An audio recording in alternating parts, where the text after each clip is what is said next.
ये हम इस लॉन्ग प्रैक्टिकल्स के उर्दू में करेंगे, पार्ट 2 है हमारा। इसमें अभी हम टेबल्स के रूल्स डिस्कस करेंगे। इसमें मैं अभी 2 रूल्स पहले डिस्कस करूंगा, rule number 1 of table and rule number 2 of the table. Rule number 1 of the table, हमें देखना है कि rule number 1 of the table क्या है।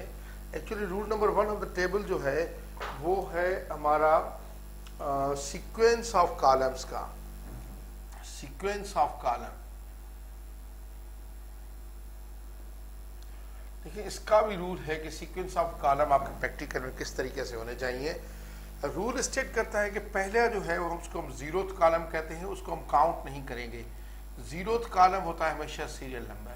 ये आप लिखें तब भी ठीक है, न लिखें तब भी ठीक है। इसको एग्जामिनर्स माइंड नहीं करते कि आप लिखें या ना लिखें। लिखें तो बेहतर है क्योंकि आप टाइम मैनेजमेंट अच्छे तरीके से कर सकते हो। आपको पता चल जाता है कि आप कौन सी नंबर रीडिंग लिए हो, तीसरी लिए, चौथी लिए, 6th रीडिंग होती है तकरीबन। उसके बाद जो फर्स्ट कॉलम है, फर्स्ट कॉलम यकीनन हमारा इंडिपेंडेंट वेरिएबल का होना चाहिए, इंडिपेंडेंट वेरिएबल।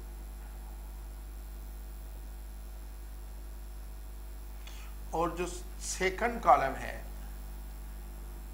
सेकंड कॉलम है वो हमारा होना चाहिए डिपेंडेंट वेरिएबल का।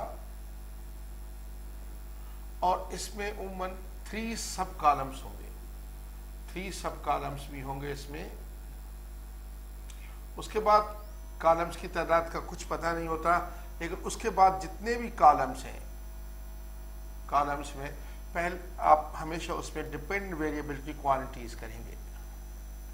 और कोई भी चीज डायरेक्ट कैलकुलेट नहीं कर सकते आप। मिसाल के तौर पर अगर आपको पहले 20t है, फिर t है, फिर t स्क्वायर है, फिर 1/t स्क्वायर, इस तरीके से कैलकुलेट करना होता है। या t स्क्वायर ले लें, अगर 1/t स्क्वायर या कुछ 20t है तो t square.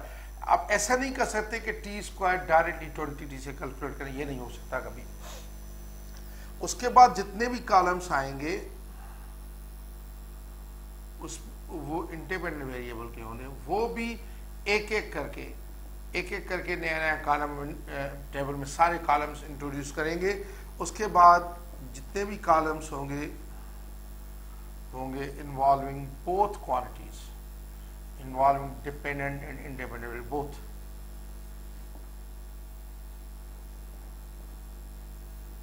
Actually last column हमेशा एग्जामिनर बताता है कि लास्ट कॉलम में ये होना चाहिए।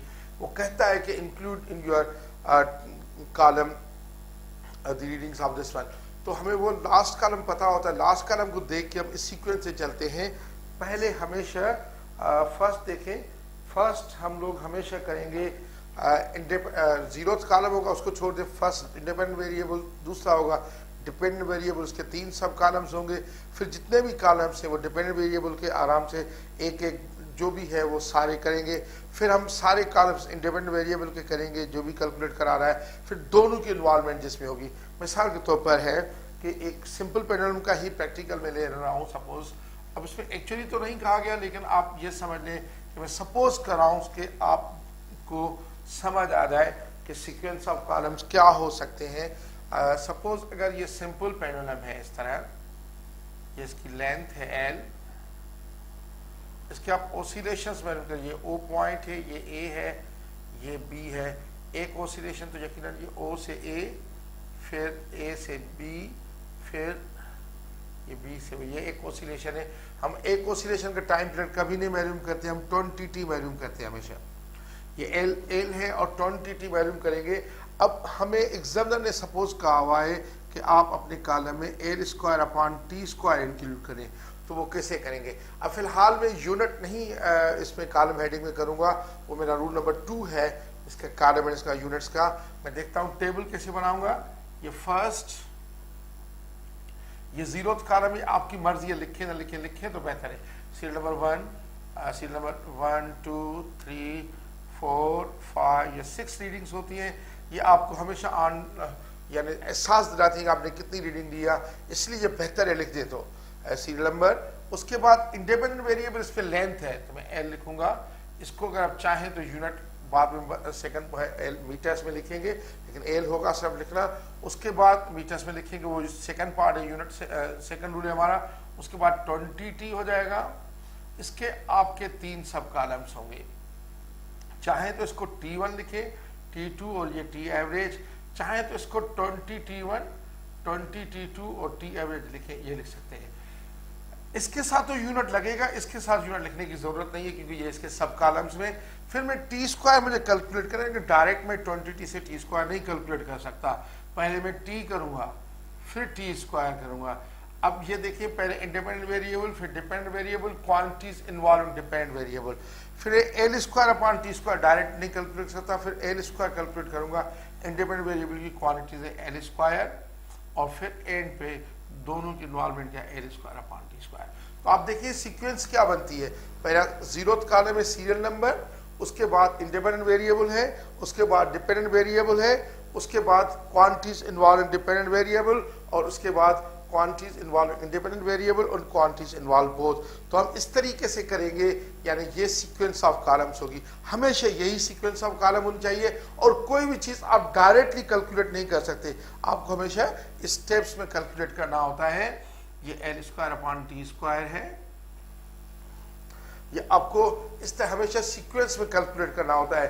तो ये जो है सीक्वेंस ऑफ यानी कॉलम्स है, ये रूल नंबर 1 है। इसके मुताबिक पहला तो आपका 0th कॉलम जो होता है वो हमेशा सीरियल नंबर, फिर इंडिपेंडेंट वेरिएबल, फिर डिपेंडेंट वेरिएबल, फिर डिपेंडेंट वेरिएबल 3 सब कॉलम्स आएंगे, एक रीडिंग एक दूसरी रीडिंग, फिर तीसरा आता है इन दोनों की एवरेज का, और फिर आएगा क्वांटिटीज इन्वॉल्विंग डिपेंडेंट वेरिएबल, फिर क्वांटिटीज इन्वॉल्विंग इंडिपेंडेंट वेरिएबल, फिर क्वांटिटीज इन्वॉल्विंग बोथ। उसके बाद हम रूल नंबर 2 है टेबल का, ये रूल नंबर 2 फॉर टेबल, ये टेबल के लिए रूल नंबर 2 ही है। इसका जो रूल नंबर 2 है वो है बेसिकली यूनिट्स का रूल। यूनिट्स किस तरीके से हो, एक्चुअली हम ये कहते हैं कि each column heading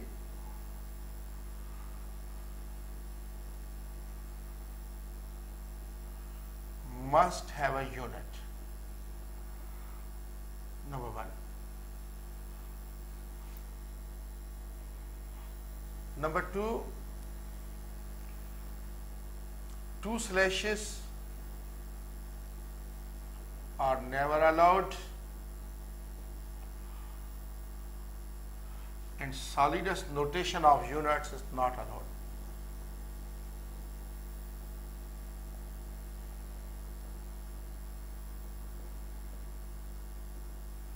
solids notation का मकसद एक सपोज मीटर पर सेकंड में आप ये लिखें, ये अलाउड नहीं होगा, इसको आपको लिखना पड़ेगा ms⁻⁻1 डॉट लगा के।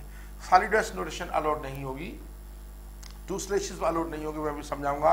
अच्छा, उसके बाद है कि powers of 10 and prefixes can be used with column headings.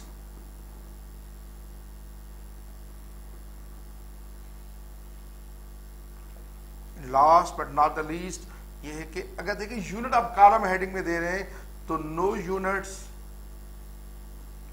In the content of the table, the contents of the table, table के कंटेंट्स में फिर यूनिट नहीं आएंगे।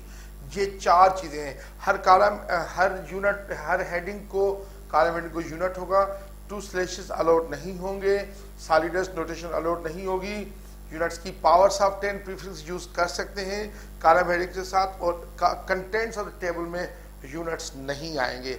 सबसे पहले तो देखिए कि यूनिट्स की जो नोटेशंस अलाउड कौन सी हैं और नॉट अलाउड कौन सी हैं, और डिस्करेज क्या कर सकते हैं। अलाउड ये है, अगर मैं लेंथ लूं तो अलाउड ये आएंगी, allowed length m, length oblique m, L mm millimetres में अगर ले रहे हैं तो L ऑब्लिक मिलीमीटर्स, इस तरह ये ले सकते हैं L सेंटीमीटर्स ब्रैकेट में, L ऑब्लिक सेंटीमीटर्स, या L 10⁻³ मीटर अगर मिलीमीटर में है, अब ये ले सकते हैं L 10⁻³ मीटर्स में, L 10⁻², सॉरी इस तरह करते हैं ब्रैकेट में, और इस तरह मीटर्स में। अगर आप ले रहे हैं इसमें बेसिकली आप, और अगर आप एल ले रहे हैं सेंटीमीटर्स में तो आप 10⁻⁻² मीटर्स कर दें, और एल 10⁻⁻² मीटर, ये सारी अलाउड है। डिस्करेज कौन सी है, जो सही तो है लेकिन डिस्करेज करनी चाहिए, एल इन एम, सही तो है लेकिन discourage, L in metres, L M सही तो है लेकिन डिस्करेज करनी चाहिए, ठीक है। ये नहीं, ये गलत होगा, L L L in M, L in metres. ये रॉन्ग कौन सी है, बिल्कुल जो गलत है, एल एम, ये गलत है, एल एम ये बिल्कुल गलत है। तो इस तरह की नोटेशन उमूमन में ये दोनों इस्तेमाल करूंगा। प्रीफिक्सेस आप 10 की पावर यूज कर सकते हैं, कोई भी चीज है अगर 10 की पावर है तो आप लिख सकते हैं, मिसाल के तौर पर वोल्ट्स है, ठीक है, और वोल्ट्स आपने सपोज किया हुआ है, वोल्ट का पावर 6 किया हुआ है, और जो 10 ये आपकी वैल्यू आ रही है 2.5 इंटू 10 पावर सपोज 7 वोल्ट आ रही है, तो आप इधर 10 पावर 7 v पावर 6 कॉमन लेके और लिख सकते हैं, ये आई डोंट नो क्या वैल्यू है, 2.56 10 पावर 7 सपोज आई है, तो मैं लिखूंगा, इधर लिखूंगा 2.56। ये तो यूनिट्स का वोल्ट है, ये v का v पावर 6। तो इस तरीके से आप यानी 10 की पावर भी लिख सकते हैं। तो ये होगा अलर्ट नोटेशन। ये तो एक क्वांटिटीज के लिए है, लेकिन अगर ज्यादा क्वांटिटीज इन्वॉल्व हो, स्लैशेस हो, देखिए मैं ज्यादातर जो है ना बच्चों को ये दोनों एडवाइस करता हूँ, ये इसको मैं प्रेफर करता हूँ या इसको, ठीक है, ये ज्यादा इजी है। 10 की पावर भी यूज कर सकते हैं, मिलीमीटर भी यूज कर सकते हैं, लेकिन ये डिस्करेज होंगी और ये रॉन्ग होंगी। तो उसके बाद सपोज दो क्वांटिटीज अगर इकट्ठे इन्वॉल्व होती हैं, देखिए मिसाल के तौर पर एल अपॉन टी स्क्वायर है या एल अपॉन टी है, सपोज एल अपॉन टी है, तो इसका ऐसे, इसका ये जो करेक्ट होगा वो क्या, L upon T oblique M S power -1, या इसको ऐसे लिखता हूँ, L T power -1 M S power -1। ये देखिए ये सारी जस्ट नोटेशन में नहीं है, ये लिख सकता हूँ, या इसको ऐसे भी लिख सकते हैं आप अगर चाहें, इस तरह करके एम एस पावर -1 ये भी लिख सकते हैं आप। तो ये चीज़ है, लेकिन ये हॉरिजॉन्टल लाइन। और रॉन्ग क्या हो जाएगा जो इसमें गलत है, अगर आप ये लिख दें एल टी मीटर पर सेकंड, ये बिल्कुल गलत है, और ऐसे लिखें एल टी इस तरह, ये भी गलत है, और अगर आप ऐसे लिखें ये भी गलत है। 2 स्लैशेस आप अलाउड कभी भी किसी सूरत में नहीं कर सकते, ये होगा। खासतौर पर इसमें आई और 1/i में बच्चों को कैलकुलेशन में परेशानी होती है, वो बताओ। उमूमन बच्चे आई लेते हैं मिली एम्पियर्स में, बहुत सारे इलेक्ट्रिसिटी के प्रैक्टिकल होंगे जिसमें आई मिली एम्पियर्स में आएगा, और 1/i कैलकुलेट करने के लिए कहता है। तो 1/i को आप मिली एम्पियर्स में ले तो सकते हैं, लेकिन वो कैलकुलेशन मुश्किल हो जाती है आगे चल के ग्राफ से ये वो। तो मेरा हमेशा ये होता है 1/i ऐसे लिखे और m पावर -1 ऐसे लिखे, या तो फिर आप ये लिख सकते हैं I मिली एम्पियर्स और I पावर -1 ऐसे लिखते हैं। लेकिन अगर आप इसको, कुछ बच्चे इस तरह लेते हैं I मिली एम्पियर्स और 1/i, जल्दबाजी में लिखते हैं, बताने के ये बटा गलत हो जाएगा। 2 स्लैशेस आर नेवर अलाउड। तो इस तरीके से लेंगे। और एक और बात कि अगर कैलकुलेशन मिसाल के तौर पर करिए I मिली एम्पियर्स तो 1/i एम्पियर, ये देखिए ये हॉरिजॉन्टल लाइन और ये ऑब्लिक दे तो कोई मसला ही नहीं रहता। अगर मिसाल के तौर पर मेरी वैल्यू आ रही है 62.4 मिली एम्पियर्स एक डेसिमल प्लेस में, अब 1/i कैसे लूंगा, 1/i कैलकुलेट करने के लिए मिली को, इसको मैं मिली चेंज करूंगा, पूरा मिली लिखूंगा, इधर फिर एम्पियर में आ जाएगा। इसको मैं ऐसे कैलकुलेट करूंगा, 1/62.4 मिली का मकसद होता है 10 पावर -3। ये कैलकुलेट करें, ये 3 सिग्निफिकेंट फिगर है, तो ये भी 3 में आंसर दें, या एक ज्यादा दे सकते हैं, 4 में दे सकते हैं। उमूमन हम लोग शुरू में बच्चों को उसी पे आदत कराते हैं कि एग्जैक्टली, बाद में अगर एक ज्यादा ले लेते हैं तो कोई ऐसा कोई हिर्ज नहीं होता। अगर मैं ये करूँ तो 1/62.5 एक्सपोनेंशियल -3, तो ये एग्जैक्ट आ रहा है 16, ये एग्जैक्ट 16 आ रहा है। तो मैं इसको 3 सिग्निफिकेंट फिगर में लूंगा 16.0। लेकिन अब ये 1/i है पर एम्पियर में, इस तरीके से होगा। तो ये रूल्स हैं। अच्छा, दूसरी बात ये कि जब कॉलम हेडिंग्स में यूनिट आ गए तो फिर टेबल में यूनिट नहीं आएंगे। मिसाल के तौर पर ये देखें कि अगर सपोज एक एक लेंथ की मैं हेडिंग ले रहा हूँ, लेंथ सपोज मीटर्स में ले रहा हूँ, लिख रहा हूँ 0.300 मीटर्स, तो ये गलत हो जाएगा। जब कॉलम हेडिंग में मीटर आ गया तो फिर इधर कोई काम नहीं है। बच्चे उमन ये गलती करते हैं डिग्रीज थीटा में, जब थीटा और इधर डिग्री लिखते हैं यूनिट और इधर लिखते हैं 30 degree, suppose 55 degree and so on. जब ये डिग्री इधर आ गया तो फिर इधर डिग्री नहीं आ सकता, ये गलत हो जाता है। तो ये है हमारे दो रूल्स।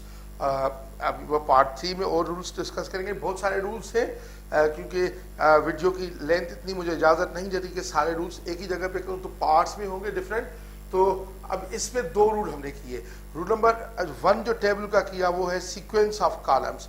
सीक्वेंस ऑफ कॉलम्स में हमेशा पहले 0th कॉलम आता है, फिर फर्स्ट कॉलम होता है हमेशा इंडिपेंडेंट वेरिएबल, सेकंड होता है डिपेंडेंट वेरिएबल, फिर डिपेंडेंट वेरिएबल के कॉलम्स आ जाते हैं, फिर इंडिपेंडेंट वेरिएबल का आ जाते हैं, फिर दोनों के आ जाते हैं। उसके बाद रूल नंबर 2 है यूनिट्स का। यूनिट्स में सॉलिडस नोटेशन अलाउड नहीं है, स्लैश में या ब्रैकेट में लिखें वो ठीक है, या फिर आप प्रीफिक्सेस और 10 की पावर यूज कर सकते हैं वो लिखें। और अगर कोई यानी स्लैश में है 1/, में है तो उसको एक हॉरिजॉन्टल लाइन देके देखें। मिसाल अगर आपको L/T लिखना है तो L/T हॉरिजॉन्टल लेके ऐसे लिखें m(s)(1).